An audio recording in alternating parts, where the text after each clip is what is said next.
दुष्ट दैत्य मूर, तूने हमारे स्वर्ग पर दुष्टता पूर्वक अधिकार कर लिया है।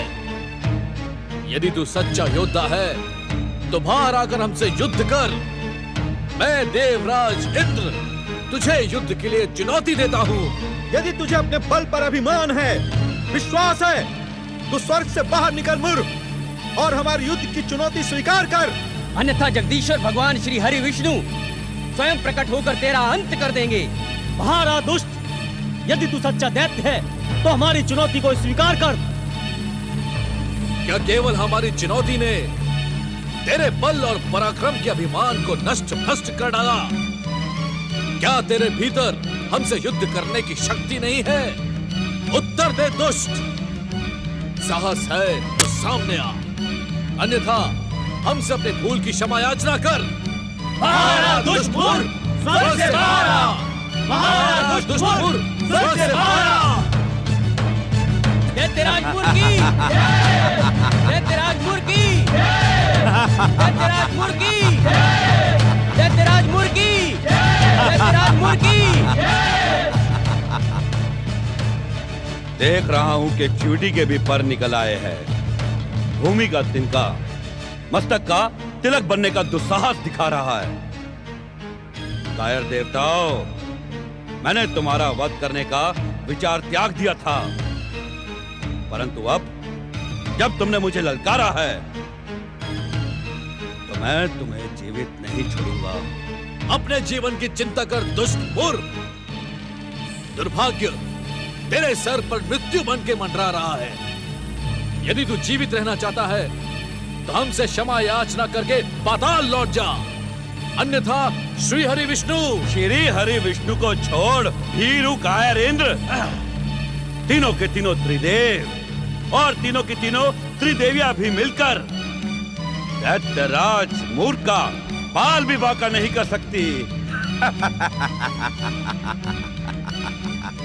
कायर देवताओं, अब मैं तुम्हें दंडित करने के बाद त्रिदेव और त्रिदेवियों को भी अपने क्रोध का निवाला बनाऊंगा। संभालो मेरा प्रहार, प्रहार, आक्रमण।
मैंने तुमसे पहले ही कहा था, देव ऋषि नारद ने हमारे साथ विनोद किया है। यदि जगदीश्वर श्री हरि विष्णु को हमारी सहायता करनी होती तो। देवराज, भक्त शिरोमणि नारद की बात पर संदेह करना दुष्कर्मों को जन्म देना है। धीरज और संतोष सफलता की कुंजी है। जगदीश्वर श्री हरि विष्णु की जय! जगदीश्वर श्री हरि विष्णु की जय!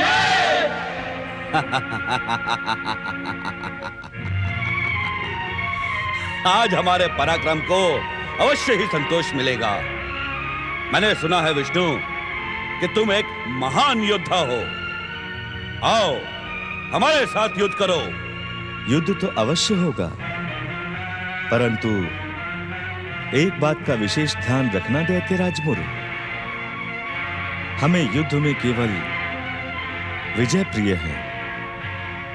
शत्रु का अंत ही युद्ध भूमि में मेरा एकमात्र उद्देश्य है। वैसे तो मुझे युद्ध प्रिय नहीं है, परंतु यदि कोई युद्ध की इच्छा लेकर आए तो हम उसे दंडित करने में कभी विचार नहीं करते। दंडित कौन होगा, इसका निर्णय मैं अभी किए देता हूं। सावधान मुर। हमारे शास्त्रों में नाग पूजन और नाग दलन दोनों के उल्लेख मिलते हैं। मैं तुम्हें अंतिम अवसर देता हूं। स्वर्ग देवराज इंद्र को सौंपकर पाताल लौट जाओ और हमारी कृपा के पात्र बनो। हाँ, मैं तो तुम्हें पाताल में रहने की भी आज्ञा नहीं दूंगा विष्णु। यमराज का यमलोक ही तुम्हारा अंतिम आश्रय होगा। हाँ, अंतिम आश्रय। तुम्हें मेरी शक्ति का अनुमान नहीं है। आज मैं तुम्हारी कीर्ति को कलंकित कर डालूंगा। हाँ।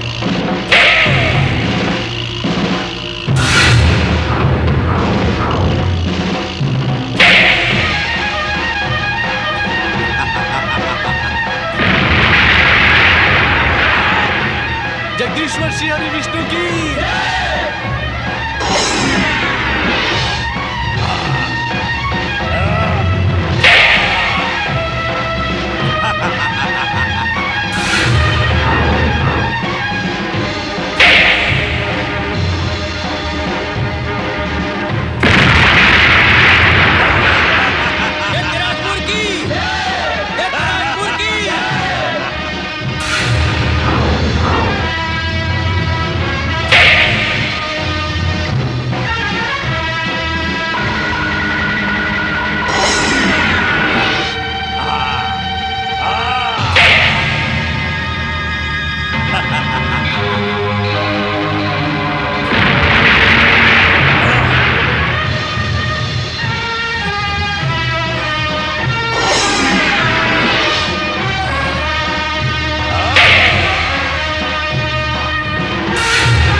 चक्र सुदर्शन, आज तुम्हें अपना पराक्रम दिखाने का अवसर मिल ही गया।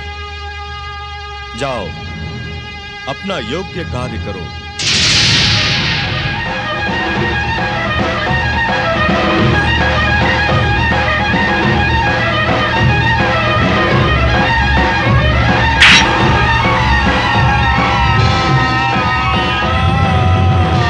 जगदीश्वर श्री हरि विष्णु की।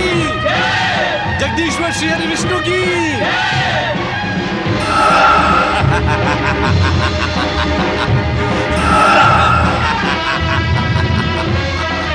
दैत्यराज की। दैत्यराज की। आज तुम्हारी कीर्ति कलंकित हो गई विष्णु, कलंकित हो गई। तुम्हारा चक्र सुदर्शन मेरी दैत्य शक्ति के सामने असफल हुआ। मेरी आसुरी और दैत्य शक्ति तुम्हारी दिव्य शक्ति से कई गुना अधिक है, कई गुना अधिक। अब मैं तुम सबको दंडित करूंगा, दंडित।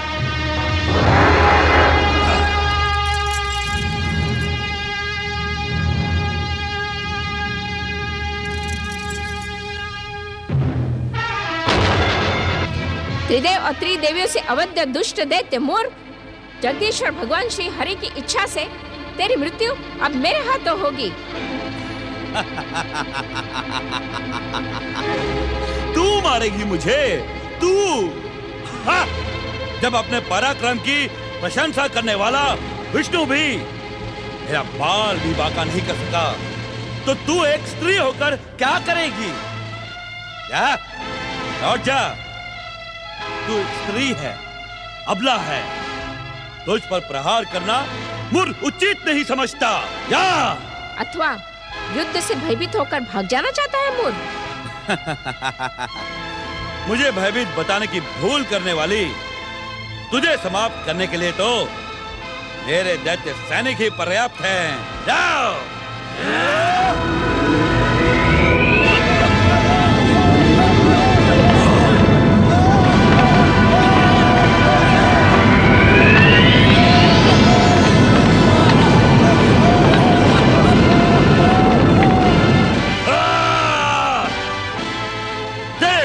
के कारण मैं तुझ पर तरस कर रहा था, परंतु तूने मेरे सैनिकों को मारकर मेरे क्रोध को जगा दिया है। अब मैं तुझे जीवित नहीं छोड़ूंगा। तेरा घात करके मैं इन कायरों को भी यमलोक पहुंचाऊंगा।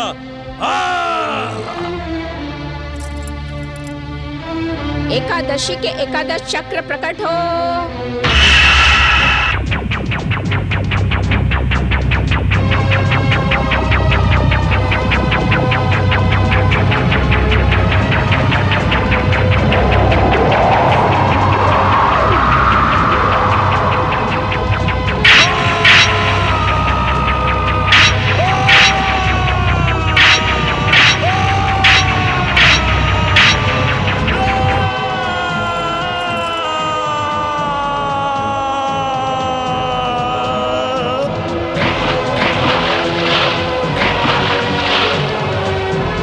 जगदीश्वर श्री हरि विष्णु और देवी उत्पत्ति एकादशी की।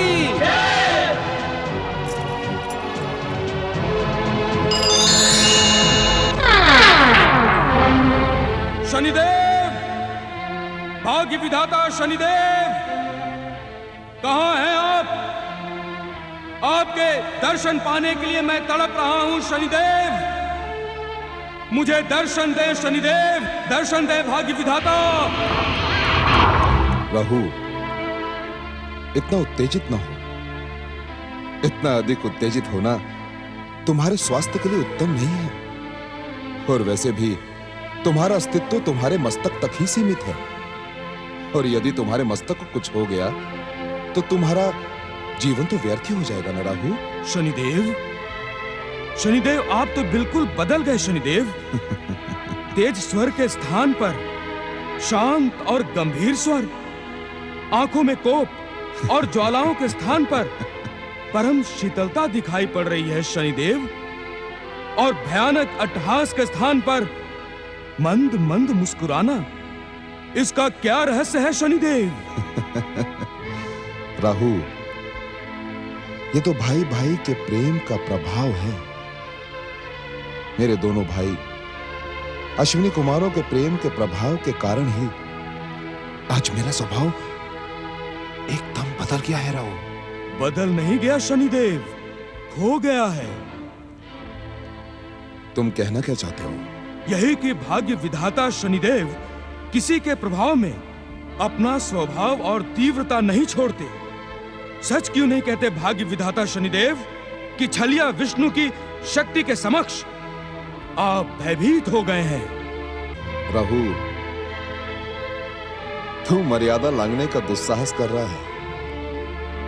क्या तू नहीं जानता कि मैं इस संसार की सबसे अधिक विध्वंसक, विनाशक और विस्फोटक कुदृष्टि का स्वामी हूं? क्या तू नहीं जानता?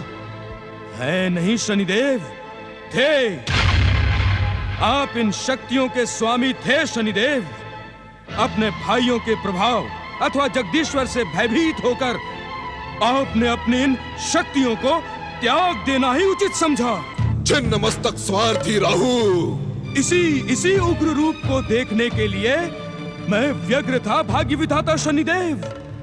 आपने मुझे धन्य कर दिया अपने इस उग्र रूप के दर्शन देकर। भाग्य विधाता शनिदेव, आपकी जय हो।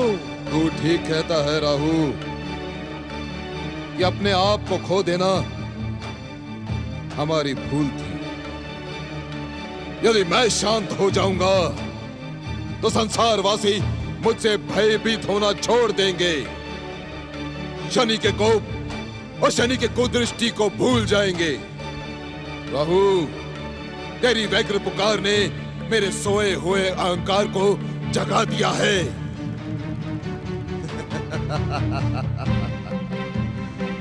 अब बता कि तूने मुझे क्यों पुकारा, बता।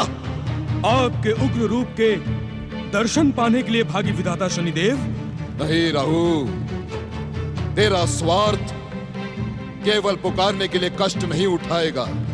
बता, तूने भाग्य विधाता शनिदेव को क्यों पुकारा?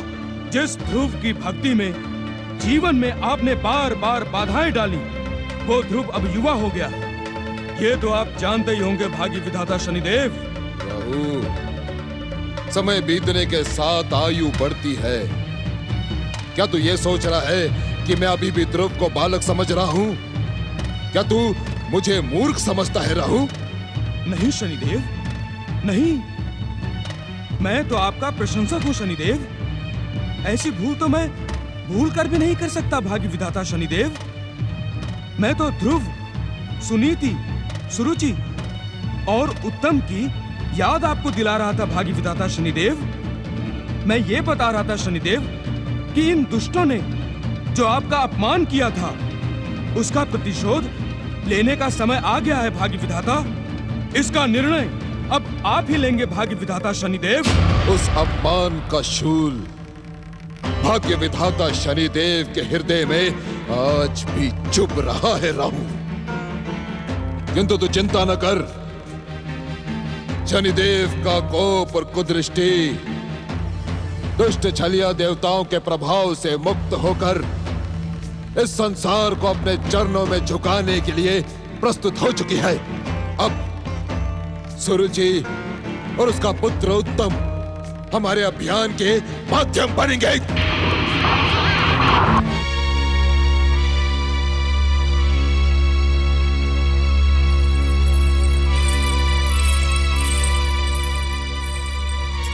पुत्र उत्तम, कई दिनों से देख रही हूँ तुम व्यग्र हो, चिंतित रहते हो। तुम्हारे भैया महाराज ध्रुव तुम्हें कितना चाहते हैं, ये बात किसी से छिपी नहीं है। राजकाज के सहयोग में तुम्हें बार बार बुलाते रहते हैं, परंतु तुम ना जाने कहाँ भटकते रहते हो। तुम ऐसा क्यों करते हो पुत्र?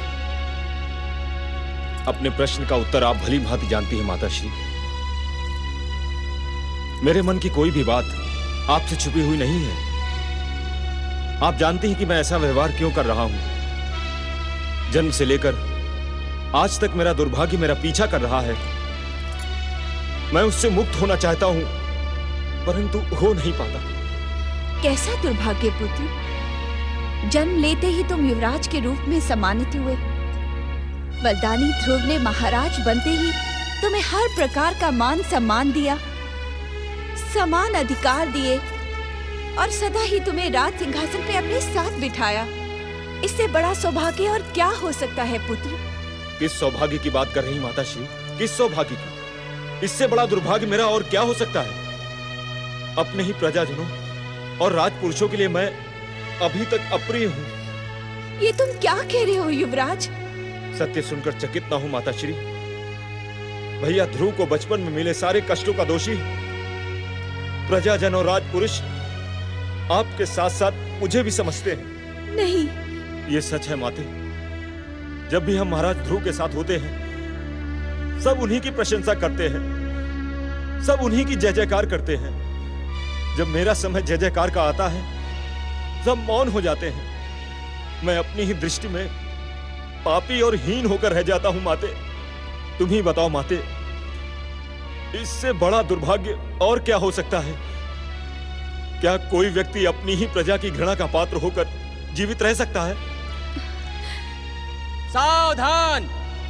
परम श्री हरि विष्णु भक्त मनवंशी सम्राट ध्रुव कंपिला की राजमाता सुनीति के साथ पधार रहे हैं। मुझे यहाँ से जाना होगा माताश्री।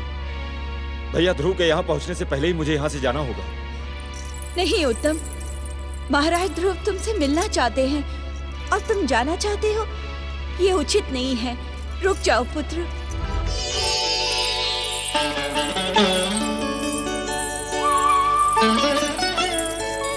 भैया उत्तम, कहाँ थे तुम?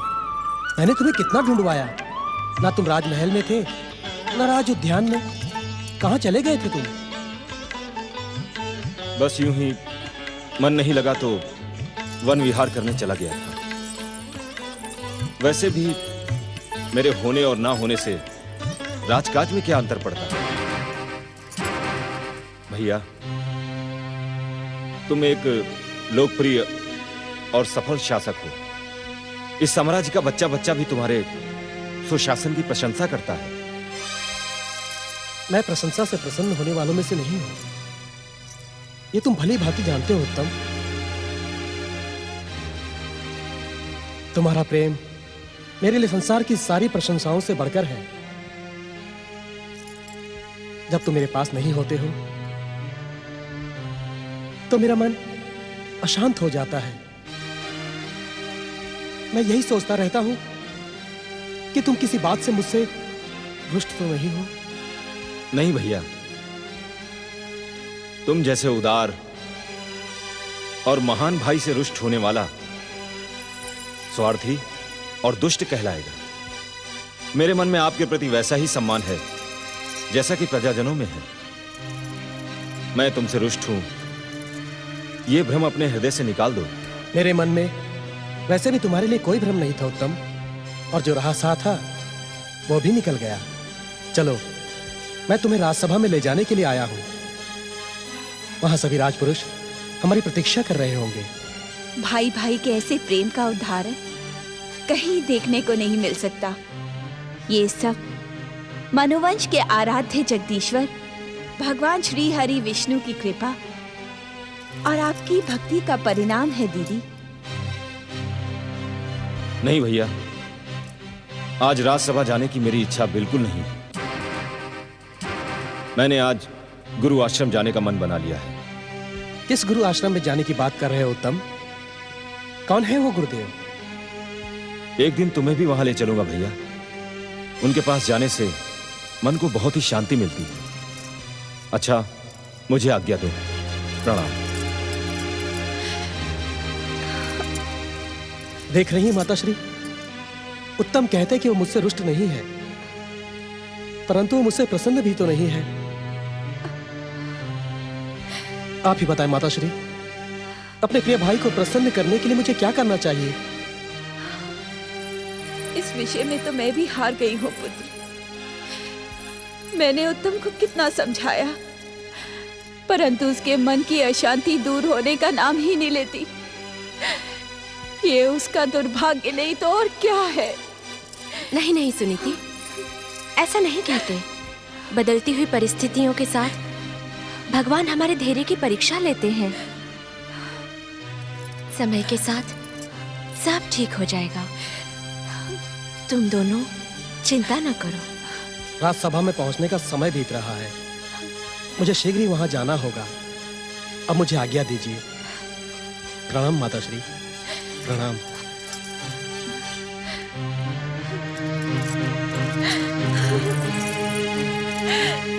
धैर्य रखो सुरुचि, सब ठीक हो जाएगा। दीदी, दीदी,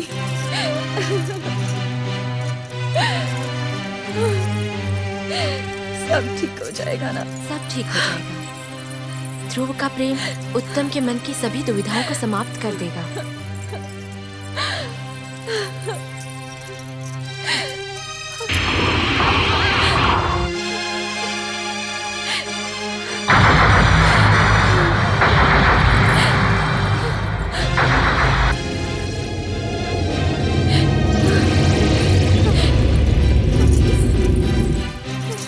दीदी, दीदी, दीदी क्या हुआ? शनिदेव, शनिदेव, आप यहाँ किस लिए आए हैं? मुझे आपसे कुछ नहीं चाहिए। तुम्हें मुझसे कुछ नहीं चाहिए सुरुचि? ये कहकर तुम स्वयं से छल कर रही हो। मैं सत्य कह रही हूँ। जिस सत्य की नींव असत्य पर खड़ी हो वो अधिक समय तक टिक नहीं पाती सुरुचि। आप कहना क्या चाहते हैं शनिदेव? यही कि